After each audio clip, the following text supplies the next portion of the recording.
Hello.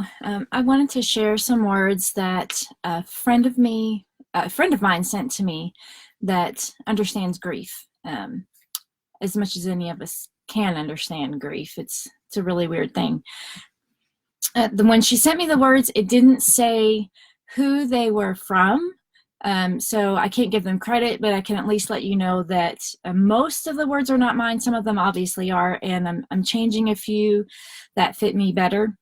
But I hope this helps you understand, have a little better understanding of grief and how incessant and unpredictable that it is. As for grief, you'll find it comes in waves. When the ship is first wrecked, you're drowning with wreckage all around you. Everything floating around you reminds you of the beauty and the magnificence of the ship that was and is no more. And all you can do is float. You find some piece of the wreckage and you hang on for a while. Maybe it's some physical thing. Maybe it's a happy memory or a photograph. Maybe it's a person who is also floating. For a while, all you can do is float and stay alive. But while Robert and I were at the accident, and they'd gotten Sarah and Aranza out of the car, we were kind of just standing around lost.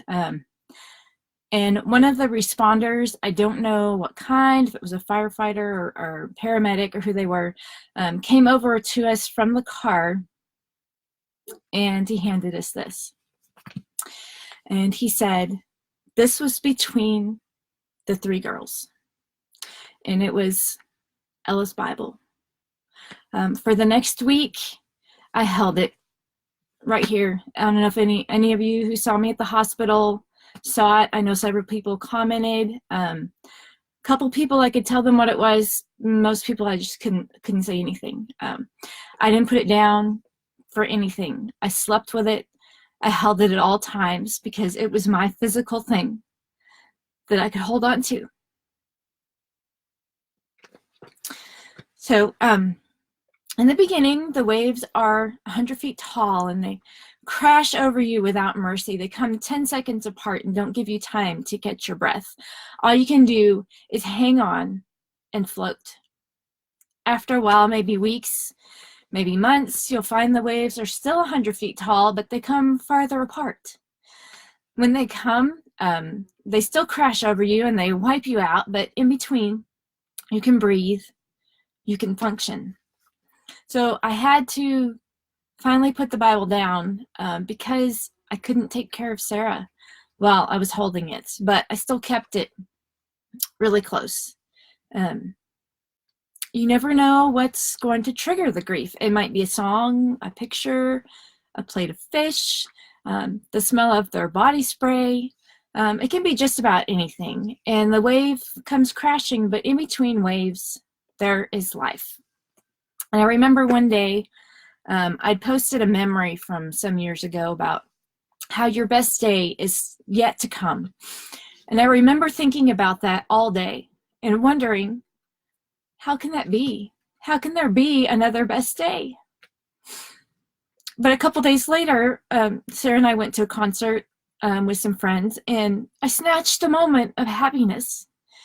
I even felt guilty for feeling happy. But then I realized that there can be best days yet to come. They'll just be different best days. So somewhere down the line, and it's different for everybody, you find that waves are only 80 feet tall or 50 feet tall.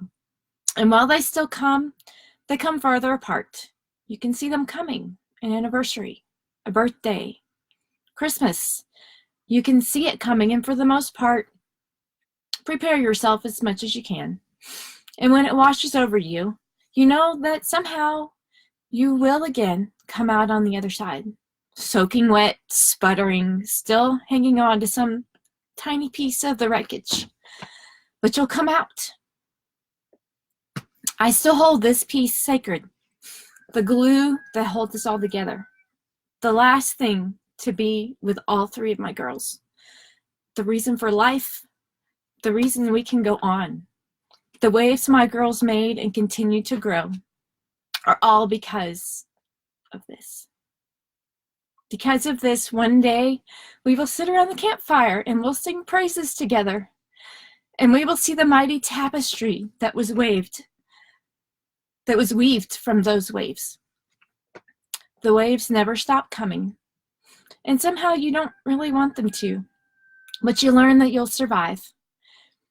And other waves will come, and you'll survive them too.